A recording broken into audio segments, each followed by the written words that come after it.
Olá pessoal, nós vamos iniciar aqui um curso de revisão para o AB, para o 28º exame.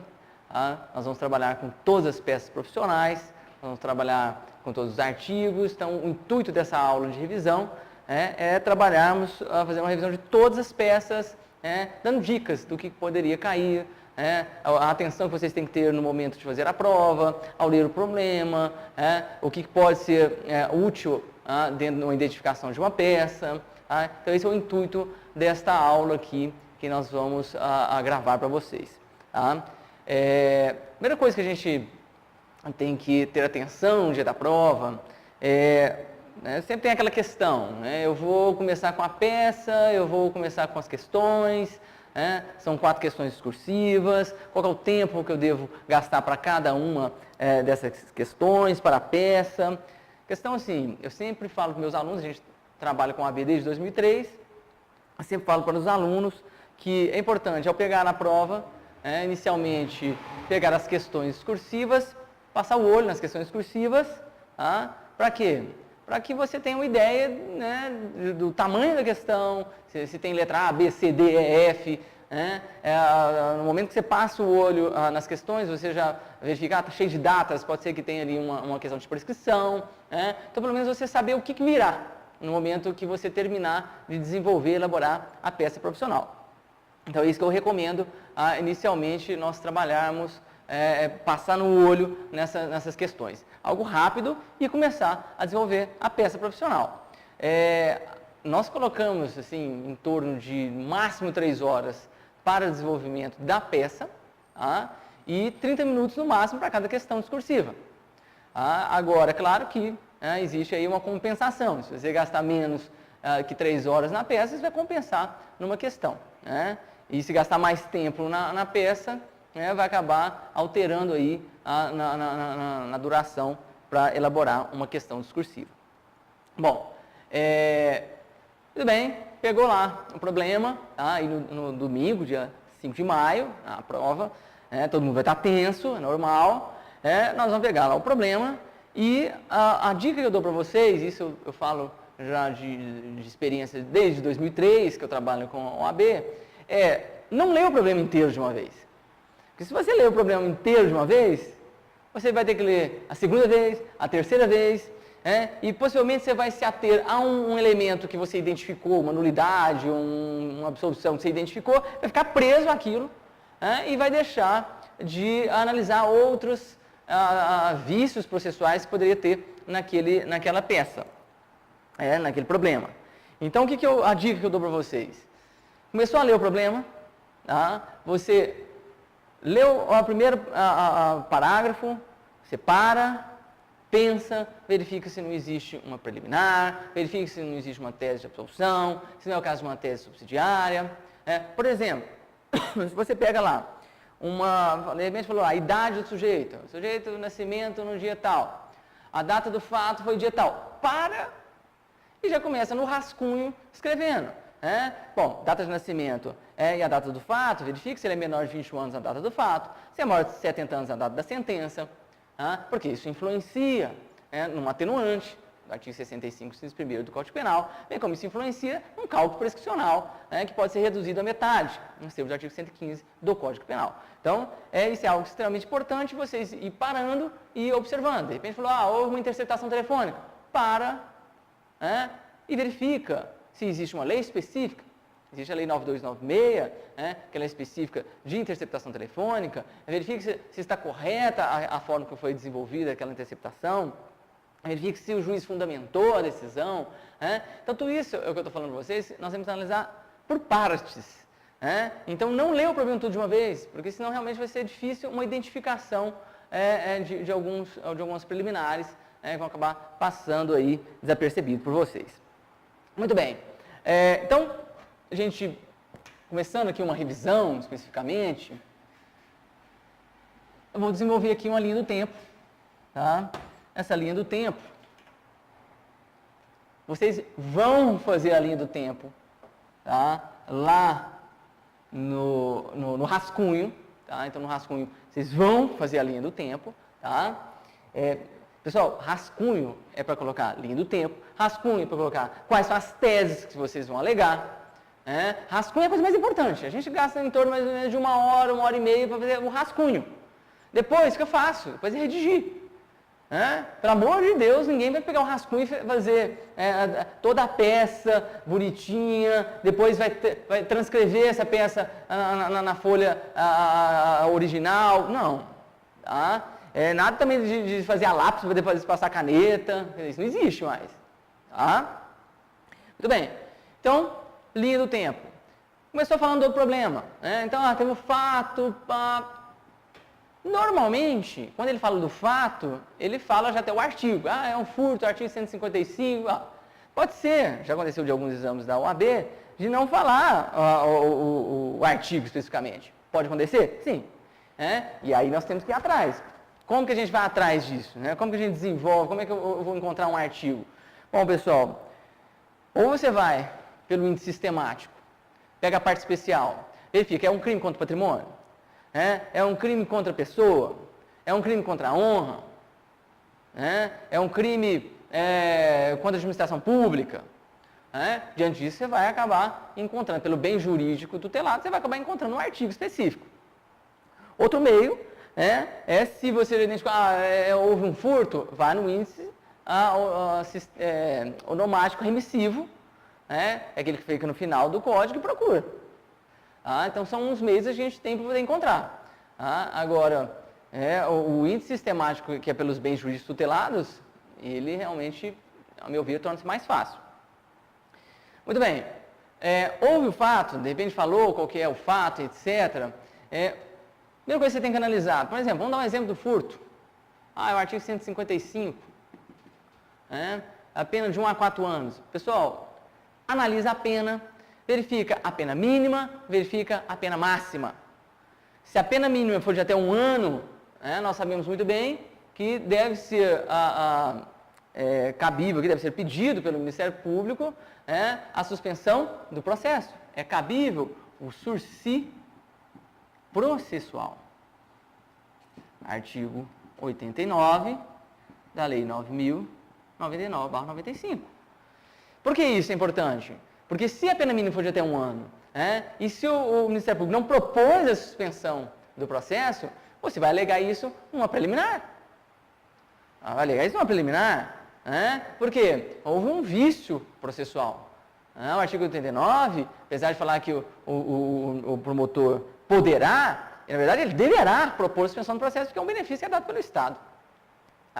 E isso se alegaria. Normalmente, quando cai em prova, ele coloca assim, que foi proposta a suspensão do processo e a próprio réu, por meio de sua defesa, não aceitou.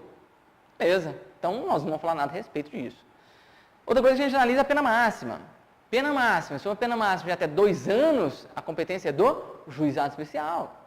Isso muda muita coisa. Isso muda o endereçamento, que o endereçamento vai ser para o excelentíssimo senhor doutor juiz de direito do juizado especial criminal da comarca tal.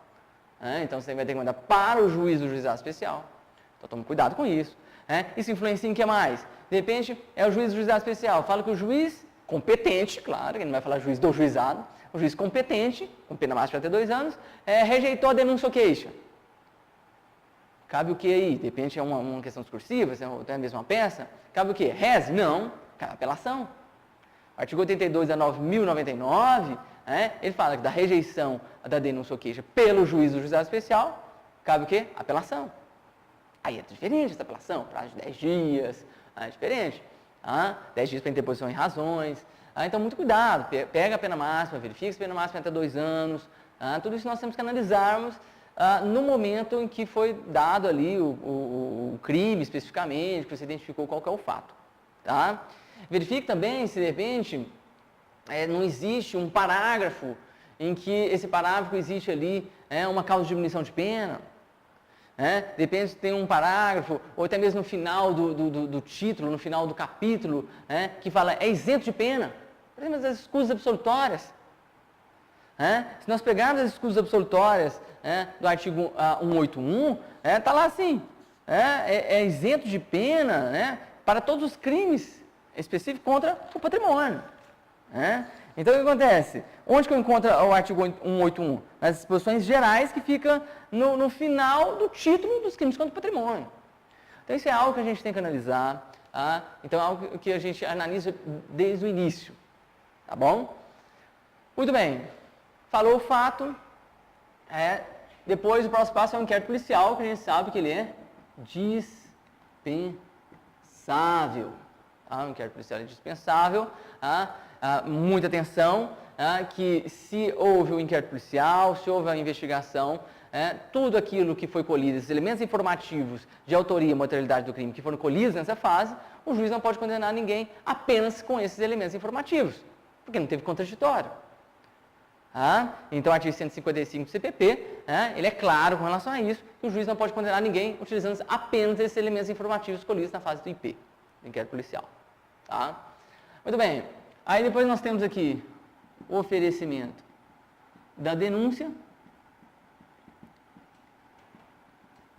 ou queixa, oferecimento da denúncia ou queixa. Aqui, pessoal, é claro que a queixa-crime já caiu 2 vezes na prova.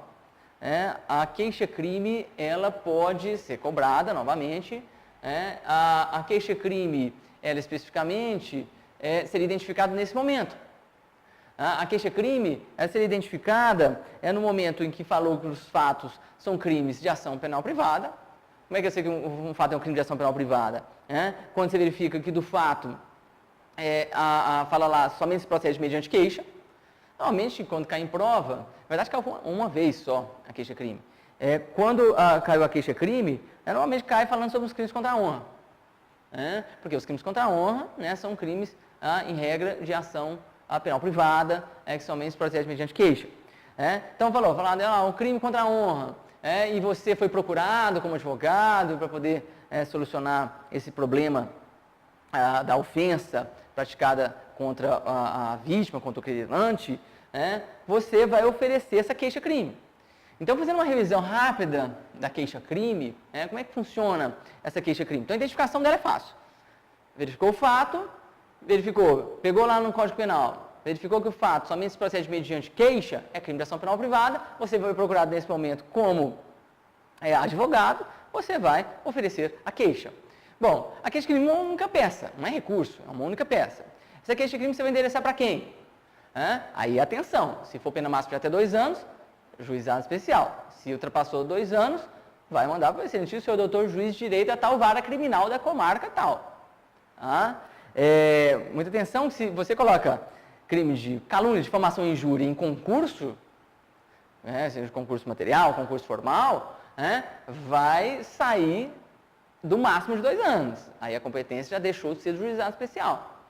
Então, de repente, você coloca lá, houve uma calúnia e uma difamação e uma injúria em concurso material, somando-se as penas máximas, sai do juizado especial. Tá? Muito bem, aí nessa queixa-crime, única peça, como é que você vai fazer? Você vai ter que qualificar tanto o querelante quanto o querelado. Tá? Pessoal, eu gosto muito de, quando eu estou dando as aulas especificamente para os nossos alunos aqui, eu gosto muito de pegar os gabaritos. Acho que o melhor jeito de a gente entender o que a FGV quer especificamente é olhar gabarito. E se você pega o gabarito da FGV, quando caiu a queixa-crime, ele cobrou você a qualificar o querelante e o querelado, cobrou. Então, aqui é diferente das peças que nós estamos acostumados a fazer, que acaba que não é pontuada a questão da qualificação do querelante, do réu especificamente. Aqui não, aqui ele é pontuado. Tá? Esse aqui caiu, a queixa-crime que caiu foi no 15º exame, foi aplicada a prova dia 11 de janeiro de 2015, tá? Foi a única prova que caiu a queixa-crime. E uma das pontuações, primeiro foi o endereçamento, 0,1, depois teve aqui a pontuação pela qualificação do querelante e querelado. Então, você está desenvolvendo a peça, fala o querelante, não pode inventar nome nenhum, se deu o nome, beleza, se não, você coloca lá o querelante, qualifica, então, nacionalidade, estado civil, a profissão, CPF, RG, residente domiciliado na rua tal, vem por meio do seu advogado infraassinado, aí aqui tem uma tensão que você vai ter que colocar que tem procuração com poderes especiais, nos termos do artigo 44 do CPP, isso também é cobrado, essa questão, esse item valeu 0,3, porque a procuração na queixa-crime a gente sabe muito bem que é uma procuração que menciona os próprios fatos dentro de uma procuração. Claro que vocês não precisam fazer procuração no dia da prova, mas pelo menos fazer a menção que a procuração com poderes especiais nos termos do artigo 44 do CPP tem que ter. Tá? Aí vem por meio do seu advogado infraassinado, com procuração com poderes especiais, oferecer, o verbo é oferecer, você não vai interpor, você vai oferecer, queixa-crime, nos termos, agora você tem que colocar qual o artigo que fundamenta a queixa-crime. Bom, se nós estivermos falando aqui de uma ação penal exclusivamente privada, nós podemos colocar diversos artigos aqui. Olhando o gabarito da FGV, ele te deu opções de artigos aqui. Você poderia colocar especificamente o artigo 100, parágrafo 2º do Código Penal. A meu ver, esse é o melhor, é o mais claro, que é cabível a queixa-crime aqui especificamente de ação penal exclusivamente privada. Se fosse uma ação penal privada subsidiária da pública, era o artigo 100, parágrafo 3º do Código Penal. O que mais? Eles deram a opção, você poderia colocar também o artigo 41 do CPP. Por quê? Porque o artigo 41 do CPP, ele fala o que deve constar numa denúncia ou queixa. Tá? Deu a opção também de colocar o artigo 30 do CPP, que também fala justamente da queixa-crime. Tá? Ou deu a opção, aqui no caso de um crime contra a honra, do artigo 145 do CP. Tá? Mas isso aqui foi especificamente porque era um crime contra a honra. Eu sempre falo para os alunos, elege o artigo 100, parágrafo 2º, porque ele é o mais específico.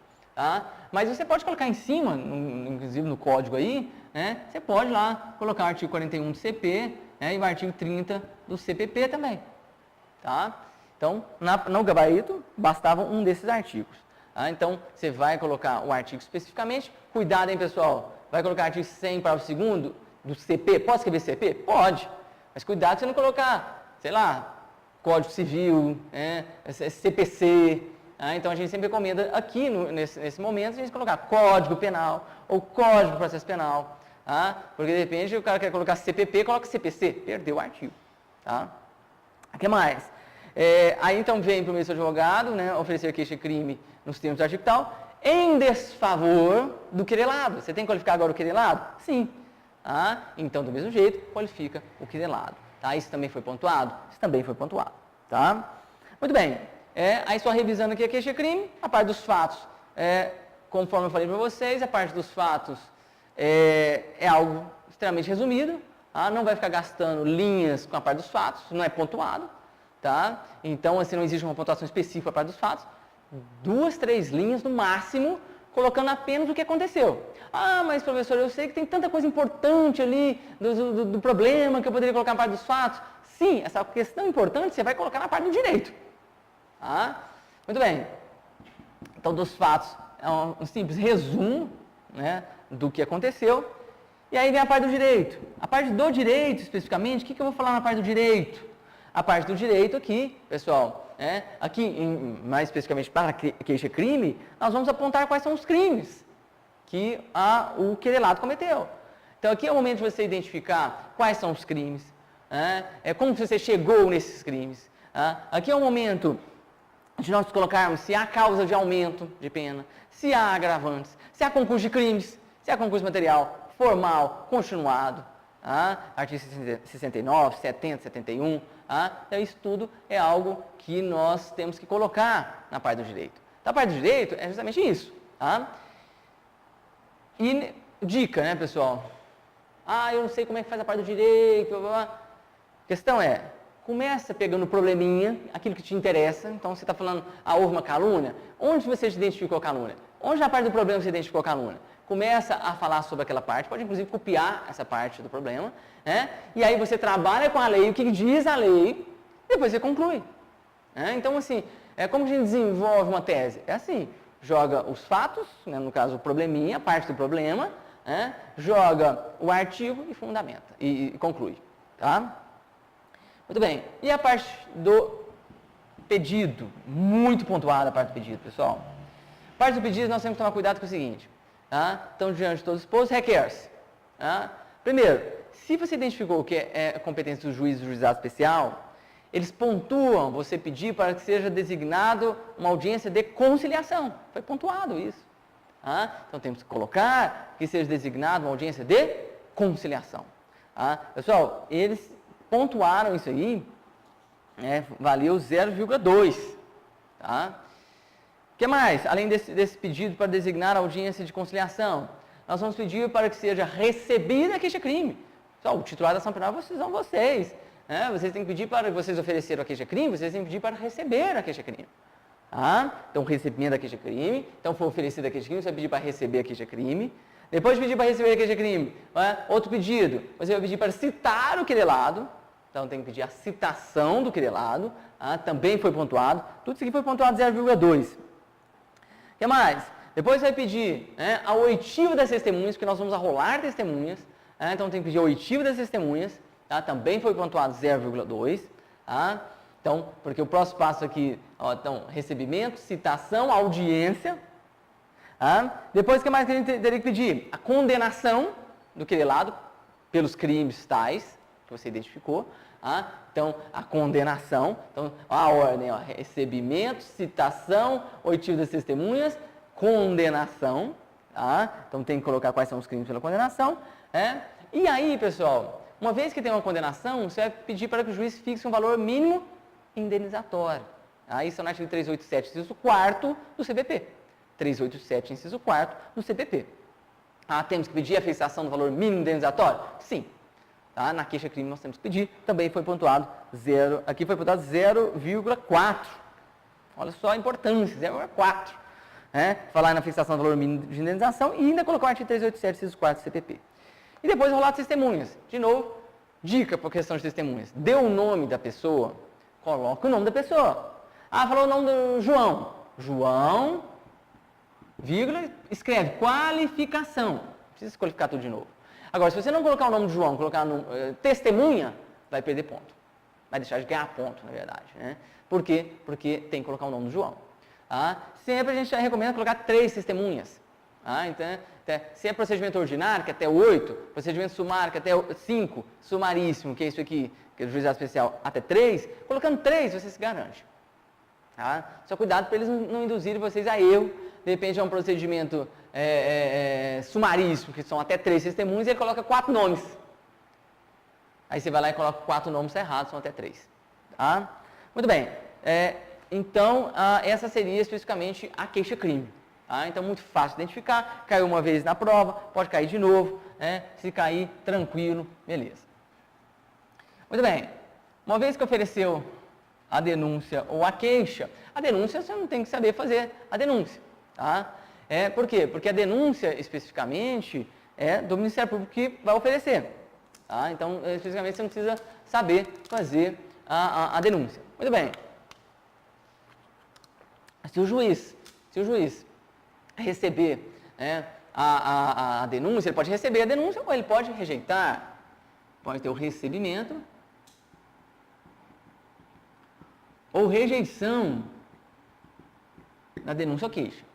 Beleza, não vou ficar entrando muito nesse mérito. A rejeição é o artigo 395 do CPP. Falta de justa causa para ação penal, a inércia da denúncia ou queixa, falta pressupostos processuais ou condições da ação. Beleza. A questão é, rejeitou denúncia ou queixa, cuidado. Da rejeição da denúncia ou queixa cabe o quê? Depende. Se quem rejeitou for o juiz do juizado especial, cabe apelação. Nós já falamos aqui, artigo 82 da Lei 9.099. Se quem rejeitou a denúncia ou queixa foi outro juiz que não seja juizado especial, cabe recurso em sentido estrito, artigo 581, inciso 1º.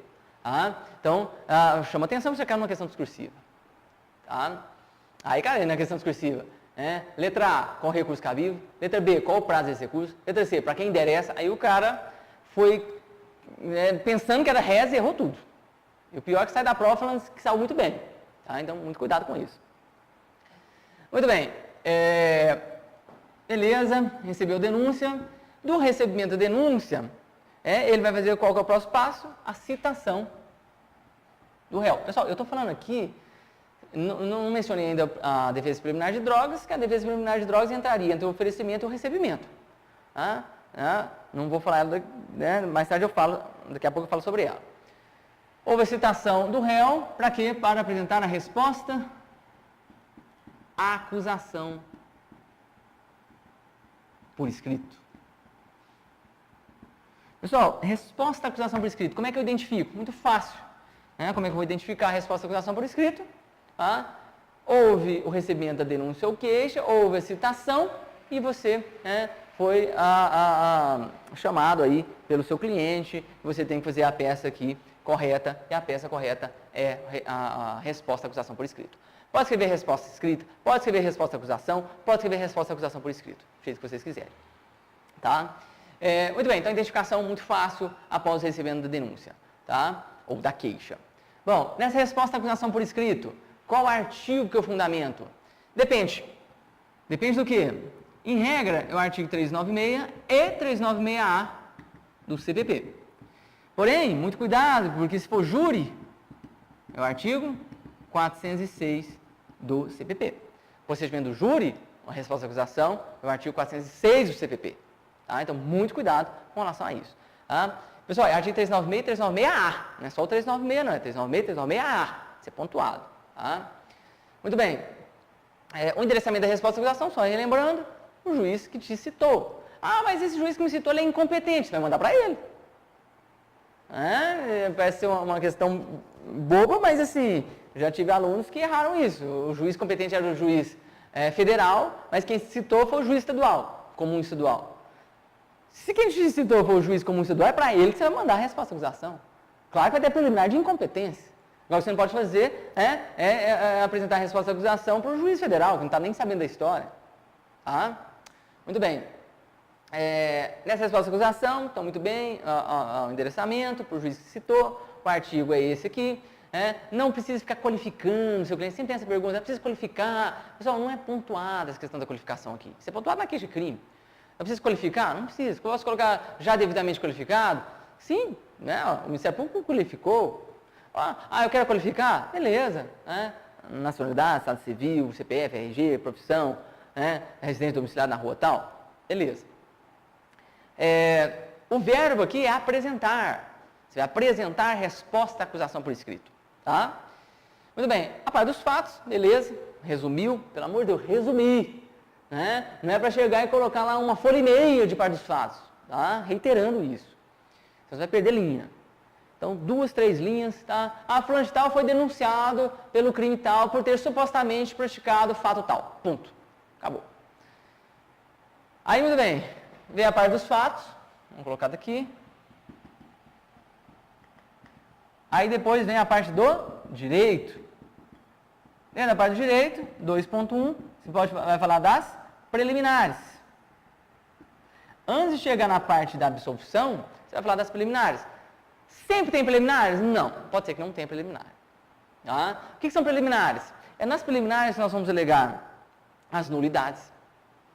Nulidades, artigo 564 do CPP.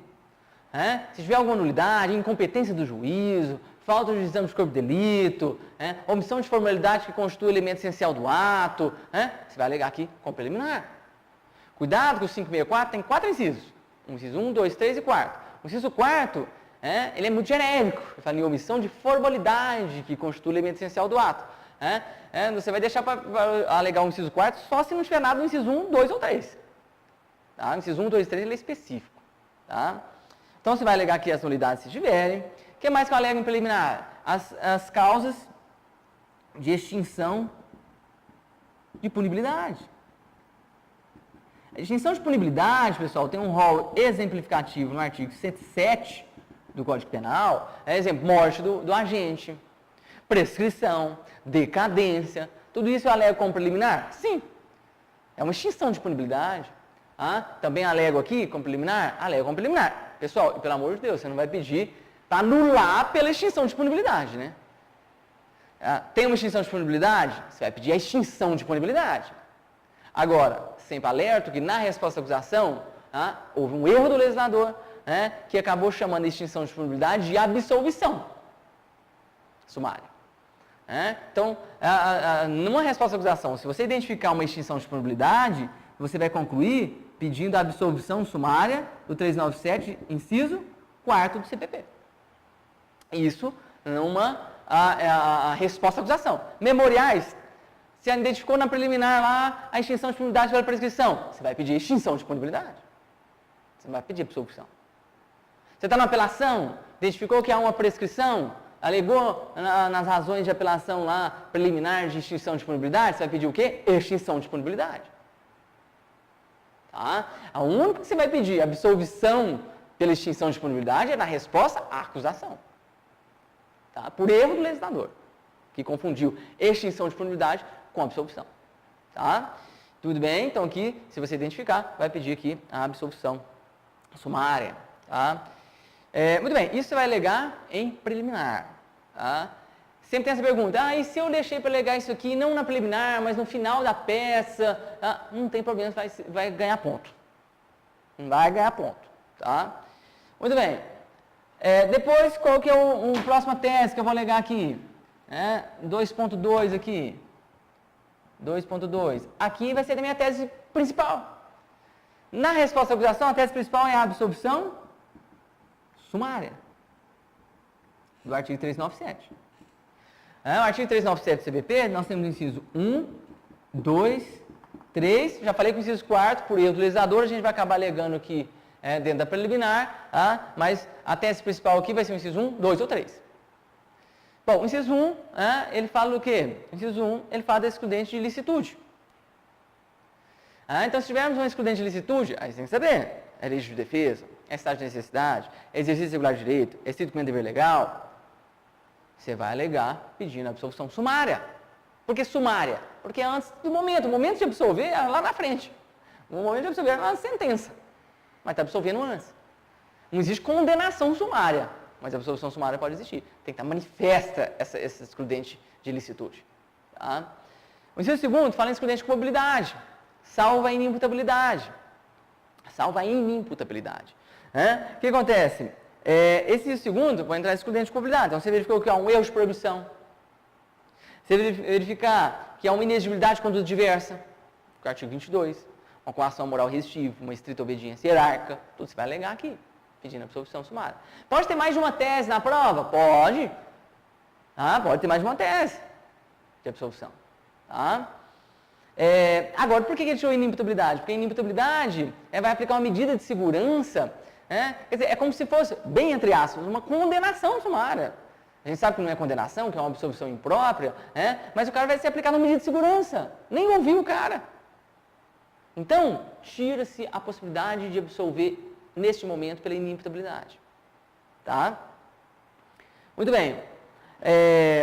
O que mais aqui, pessoal? Inciso 3º. Inciso 3º quando o fato não constitui infração penal. É quando o fato é atípico. Se você alega que não tem dolo nem culpa, o fato é atípico. Tá? Então, se o fato é atípico, se o fato é atípico especificamente, nós teríamos que alegar aqui no inciso 3º.